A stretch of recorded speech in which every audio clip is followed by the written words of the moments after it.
Это поворотный шаблон для сварки, значит, заготовки на подставку под мангал.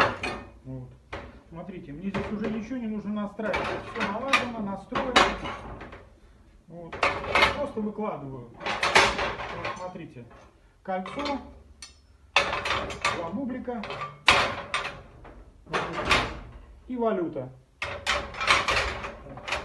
Как делаются эти детали, у меня есть на канале видео, можете посмотреть, кому интересно. Все готово, теперь все это сваривается, и когда потом две заготовки, уже подставка варится, то, блин, разбега вообще никакого, ни перекосов, ничего, то есть все идеально получается.